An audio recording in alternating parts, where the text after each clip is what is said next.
Hey everybody, it's Greyhound. I wanted to talk today real quick. I pulled this out of my live from this morning.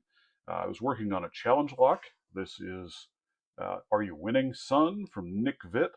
By far the most challenging challenge lock I have ever opened, or any kind of lock that I have ever opened.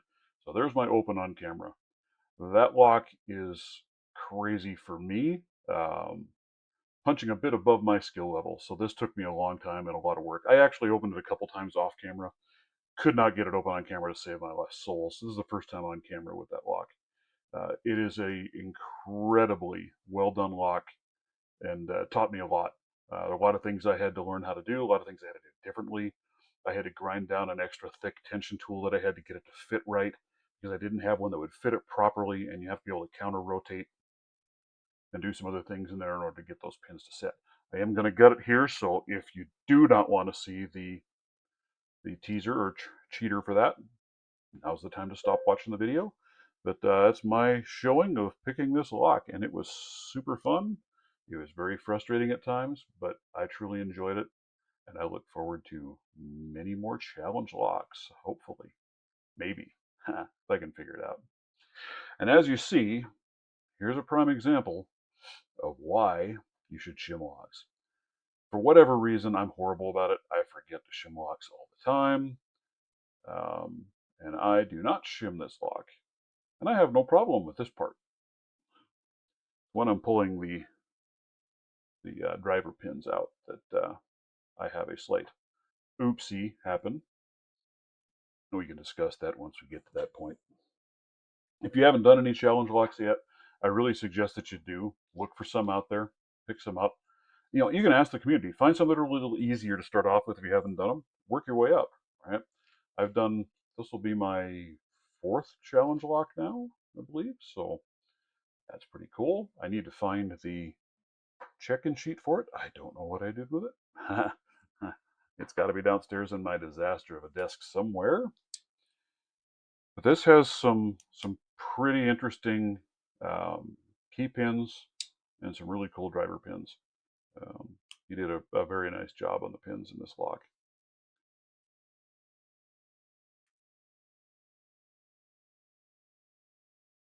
I had some issues with tweezers because I had my good tweezers in my other office, so I had to finagle things a little bit. As you'll see, that is where part of the problem comes in.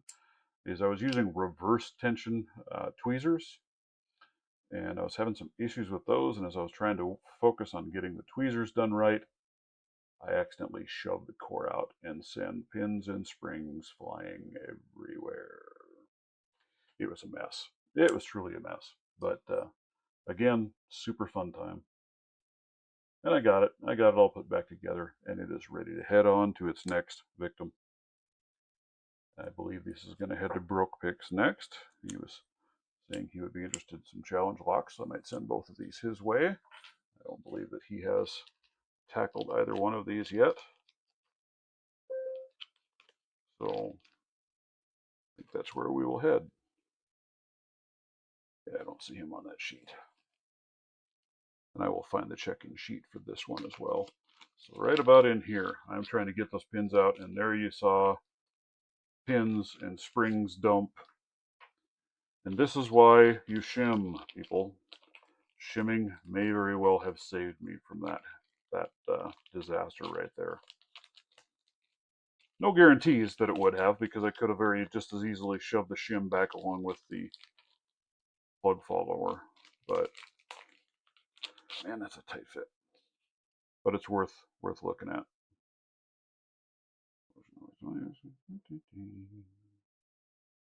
Yeah.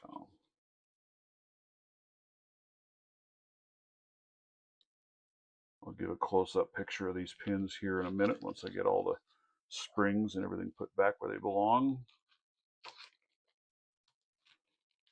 And I don't know, Nick Vitt, when you look at this, a question for you on this lock. There's one spring that seems to be cut short. I don't know if that was on purpose or not, because when I first took the lock apart, there was a little tiny piece of spring, like it had gotten sheared and cut off in the lock. But there you can see those pins. I'm going to pause it right here. All right, there you can see those pins. Look at this. You've got like a gin style. You've got man, there's some funky serrated pins, as well as some heavily tapered key pins, serrated key pins.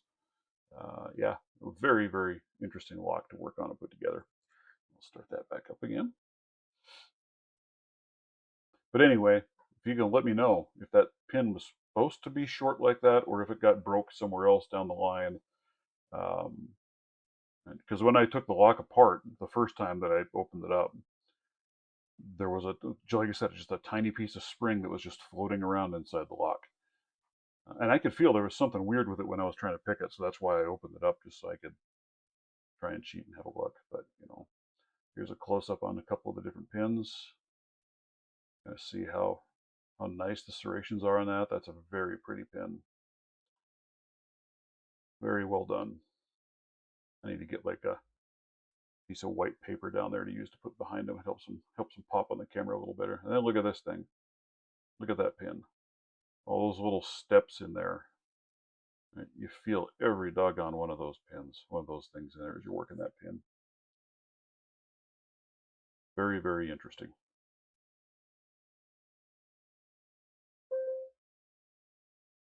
I believe that's the last one I show, and then from there it is just reassembly of the lock. So at this point, I will call it good. The lock is back together. It does function, is working, is wrapped up. Just got to find the sheet, get it all back together with it, and get it ready to ship on out. So thank you very much for watching, and I hope you enjoyed it. Come join in on my lives, man. We have a really good time. All right, later.